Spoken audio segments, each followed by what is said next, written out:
नमस्कार दोस्तों, today wise class में आप सभी का स्वागत है। मेरा नाम राजेंद्र कुमार। मैथ का अपना एक टॉपिक चल रहा था, एचसीएफ और एलसीएम, यानी कि महत्व समापवर्तक और लघुत्तम समापवर्तक। तो उसमें जो लास्ट क्लास थी, अपने जो टर्म थे, एक होता है अपवर्तक और एक होता है समापवर्तक। अपवर्तक का इंग्लिश देखते हैं फैक्टर यानी डिवाइजर, और एक समापवर्तक यानी कॉमन फैक्टर या कॉमन डिवाइजर। दो टर्म थे, दोनों टर्म को अपन एक्सप्लेन भी किया था, और उसी को थोड़ा सा एक बार फास्ट एक्सप्लेन कर देते हैं। यानी फैक्टर क्या होते हैं?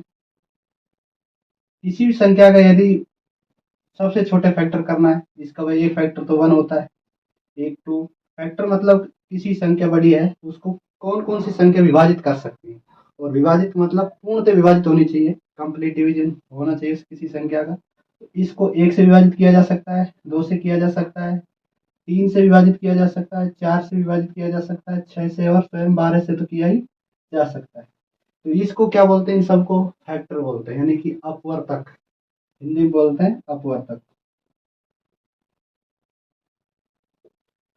एक संख्या है तब तो फैक्टर बोलेंगे इसको। यदि दो संख्याओं का ले लें, अब इसके अपवर्तक क्या होंगे और फैक्टर क्या होंगे, यानी कॉमन फैक्टर क्या होगा, समापवर्तक क्या होगा। ठीक है, वो देखते हैं। सबसे पहले 12 का ये होते ही है, 15 का और निकाल लेते हैं।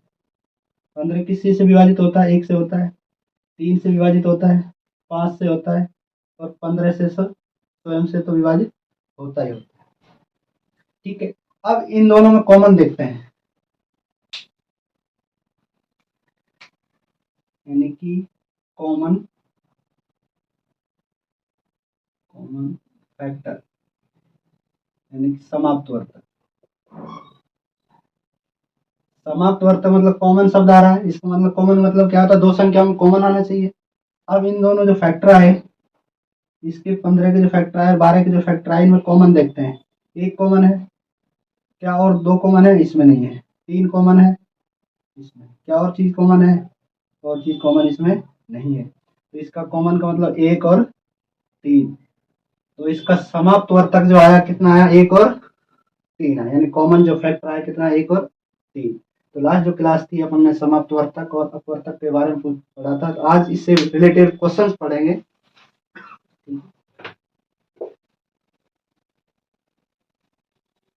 इसी में एक कॉमन फैक्टर के अलावा इसमें यदि हाईएस्ट कॉमन फैक्टर जोड़ दें, एक शब्द है हाईएस्ट, यानी कि एचसीएफ।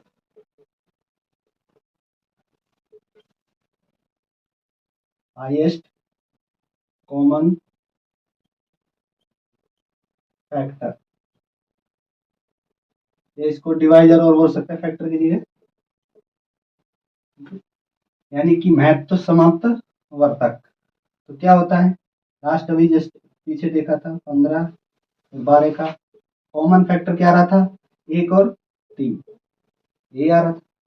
अब इसमें हाईएस्ट देखते हैं common factor. Highest common factor क्या है? 3। तो ऐसे अब इस संख्या का क्या होगा?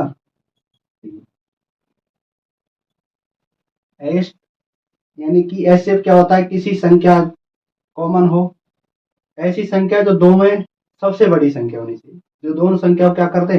विभाजित कर दे। वो क्या होती है? एचसीएफ यानी हाईएस्ट कॉमन फैक्टर होती है। किसी 2 या 3 4 5 जितनी भी संख्याएं, उनको विभाजित करने वाली संख्या और कौन सी होनी चाहिए? बड़ी होनी चाहिए। कौन सी होनी चाहिए? बड़ी। और कॉमन होनी चाहिए वो चीज। ठीक है, एक शब्द है कॉमन। ये था टर्म के बारे में। ये आपके सामने एक क्वेश्चन है एचसीएफ का। वह बड़ी से बड़ी संख्या ज्ञात कीजिए जो 24, 60 और 84 को पूरी तरह से क्या कर दे? विभाजित कर। कौन सी संख्या चाहिए? बड़ी से बड़ी चाहिए। इनको विभाजित करें, 24, 60 और 84, इनको विभाजित करनी चाहिए। क्या करते हैं? निकालते हैं संख्या। एक होता है भाग विधि, लास्ट क्लास में भाग विधि और गुणनखंड विधि बताई थी। अपन निकालते हैं भाग विधि से, क्योंकि आसान होती है भाग विधि निकालना, और गुणनखंड विधि थोड़ी सी अलग अलग निकालेंगे तो क्या है, टाइम कंज्यूमिंग होगा एग्जाम में। तो जब टाइम कंज्यूम होगा तो आपको एक क्वेश्चन में 3-4 मिनट लग जाएंगे। तो नेक्स्ट क्वेश्चन भाग विधि से सोल्व करते हैं इस क्वेश्चन को। सबसे छोटी संख्या से डिवीजन करते हैं इसका। सबसे छोटी संख्या 2, कितनी बार गया 12 बार, कितनी बार 30 बार, कितनी बार 42 बार। फिर 2 से भाग करते हैं, जब तक करते जाते हैं जब तक तीनों में भाग जाता है, क्योंकि कॉमन चाहिए। कॉमन कब होगा, जब तीनों में भाग जाएगा। या 3 संख्या नहीं 4 होती, चारों में भाग जाना चाहिए था, ठीक। कितनी बार जाएगा 6, कितनी बार 21। अब ऐसी संख्या लो, अब 2 से भाग देंगे, इसमें चला जाएगा, इसमें नहीं जाएगा 2 के भाग। 3 का भाग देंगे, इसमें चला जाएगा, इसमें चला जाएगा, इसमें भी चला जाएगा। 3 का भाग दिया, कितनी बार गया 3 दूनी 6, 3 पंजो 15, 3 7। ये तीनों संख्याओं से डिवीजन हो गया पूरा। तो इसका मतलब कॉमन कौन कौन सी संख्या है, 2 कॉमन है, इनटू, फिर 2 कॉमन है, इनटू, फिर क्या है 3 कॉमन। जो अपना एचसीएफ आएगा, तीनों को गुणा कर देना इनको आपस में, वही क्या होगा अपना एचसीएफ। 2 दूनी 4, 3 संख्या 2 से कम पूरा भाग गया, फिर 2 से पूरा भाग। अब 2 का भाग पूरा इन संख्या में नहीं जा रहा था, तो किससे डिवीजन किया 3 से किया। तो इन एचसीएफ निकालने के लिए क्या करते हैं, जिनसे अपन ने भाग दिया उनको क्या करते हैं आपस में गुणा करते हैं। 2 से भाग दिया था 2 को लिख दिया, फिर 2 से भाग दिया था, फिर 2 से लिख दिया, फिर 3 से भाग दिया था 3, आपस में गुणा किया तो कितना आ रहा है 12। तो यानी कि 24, 60 और 84 का जो एचसीएफ आ रहा है, यानी हाईएस्ट कॉमन फैक्टर कितना आ रहा है 12। तो इस कौन सी संख्या, बड़ी से बड़ी संख्या कौन सी है 12 है, जो 24 को विभाजित कर देगी, 60 को विभाजित कर देगी, 84 को क्या कर देगी, पूरी तरह क्या कर देगी, विभाजित कर देगी, ठीक है। तो इसका आंसर क्या है 12, यानी कि 12 है।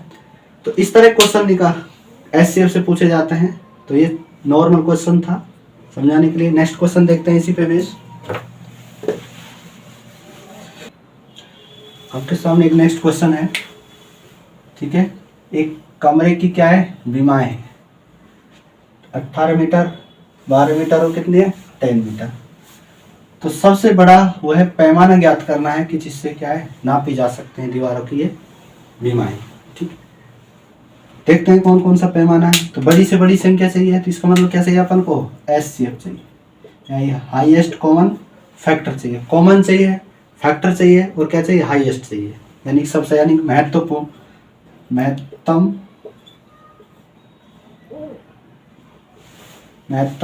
समाप्तवर्तक, हिंदी महत्तम समाप्तवर्तक बोलते हैं इसको, इंग्लिश में बोलते हैं हाईएस्ट कॉमन फैक्टर। 18, 12 और 10 क्या निकालना है भाग विधि से, पैमाना निकालना है।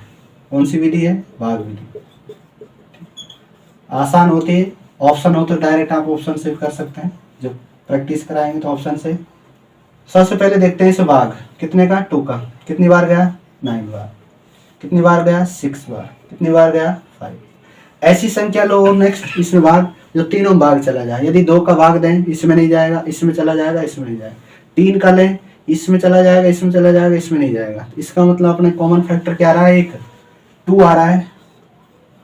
तो एचसीएफ अपना क्या है 2, यानी कि 2 मीटर की लंबाई का कोई पैमाना है जो 18 मीटर को भी नाप दे, 12 मीटर को भी नाप दे और 10 मीटर को भी नाप दे। यानी कि तीनों कॉमन है संख्या। इन तीनों को किस पैमाने से नापा जा सकता है 2 मीटर के पैमाने से नापा जा सकता है। सबसे बड़ी संख्या क्या आएगी 2। तो एचसीएफ अपना क्या आ रहा है 2। तो ये था आंसर इसका। नेक्स्ट क्वेश्चन और देखते हैं। आपके सामने नेक्स्ट क्वेश्चन है, एचसीएफ का ही क्वेश्चन है। एक आयताकार खेत है, उसकी कुछ यानी 320 मीटर क्या है लंबाई है और 200 मीटर क्या है चौड़ाई। खेत की अधिकतम क्या चाहिए क्षेत्रफल वाली क्यारियां क्या है मापनी है। अधिकतम क्षेत्रफल की क्यारियां क्या है मापनी है और कैसी है वर्गाकार रूप में बनी है। तो प्रत्येक क्यारे की क्या करनी है भुजा ज्ञात कर। क्वेश्चन है आपके सामने, ठीक है। तो सबसे पहले इसमें ये पता लगाना क्या पूछा है, प्रत्येक क्यारे की भुजा पूछी है। कौन सी पूछी है, यानी बराबर मापनी है। और कौन से क्षेत्रफल की मापनी है अधिकतम क्यारे, यानी जो अधिकतम इस तरह का कोई खेत है वर्गाकार, इसकी 300 मीटर में क्या है 320 मीटर लंबा है और कितना है 200 मीटर क्या है चौड़ा है। अब इसमें क्यारी बनानी वर्गाकार इस तरह से। अब कौन सा पैमाना है जिसके कारण इसको मापा जा सकता है, और बड़ा से बड़ा पैमाना चाहिए अपन को मापने का, ठीक है। तो वही कैलकुलेट करना है इसमें। तो वही कैलकुलेट करने के लिए अपन क्या चाहिए, भाग विधि से क्या चाहिए, इसका एचसीएफ चाहिए, हाईएस्ट कॉमन फैक्टर चाहिए। ऐसी संख्या जो इन दोनों को विभाजित कर दे और बड़ी से बड़ी होनी चाहिए, तो उसको क्या बोलते हैं एचसीएफ। तो निकालते हैं 320 और 200 का। सबसे छोटी से विभाजित करना है 2 से, कितनी बार गया 160, कितना 100। फिर 2 से विभाजित करना है, कितनी बार, जब तक विभाजित करना है जब दोनों में पूरा पूरा भाग चला जाए, कितनी बार 80, कितनी बार 50। फिर 2 से कितनी बार 40, कितनी 25। अब 2 का भाग नहीं जाएगा 25 में, तो किसका संख्या का भाग दें, ऐसी संख्या लें जो दोनों को विभाजित कर दे, कितने का 5 का। 5 अट्ठा 40, 5 25। तो कौन कौन सी संख्या अब इसमें भाग, या तो 8 का दें तो इसमें जाएगा, इसमें नहीं जाएगा, 5 का दें इसमें नहीं जाएगा, इसमें जाएगा, ठीक है। तो ये जो संख्या बची बनी अपने पास भाग देने से 2 × 2 × 2 और × 5, तो ये क्या होगी अपनी एचसीएफ। यानी कि इनको गुणा करें तो कितना आ रहा है, 2 दूनी 4, 4 दूनी 8, 8 पंजो 40। यानी कि 40 मीटर लंबा क्या चाहिए अपन को, भुजा चाहिए, जिससे क्या अपन क्यारी को माप सके। और उस क्यारी की अगर 40 मीटर से नापे अपन इसको, सबसे अधिक क्षेत्रफल वाला क्यारी बनेगी, ठीक है, वर्गाकार बनेगी, ठीक। यानी कि प्रत्येक भुजा किस आधार पर हो जाएगी, 40 मीटर की हो जाएगी, जिससे क्या है क्यारी आपस में नापी जा सकते हैं 40 मीटर से। तो हाईएस्ट होगा कौन सा meter, 40 meter. Highest common factor HCF कितना आ रहा अपने पास 40 मीटर। तो ये इस क्वेश्चन का आंसर था, ठीक है। नेक्स्ट क्वेश्चन पे आपके सामने 4 क्वेश्चन है, ये आपको करना है और प्रत्येक का आंसर आपको कमेंट में देना है, ठीक है। तो ये क्वेश्चन है आपको करना है, तो जुड़े रहिए टुडू वाइज के साथ। तब तक के नेक्स्ट क्लास के लिए धन्यवाद।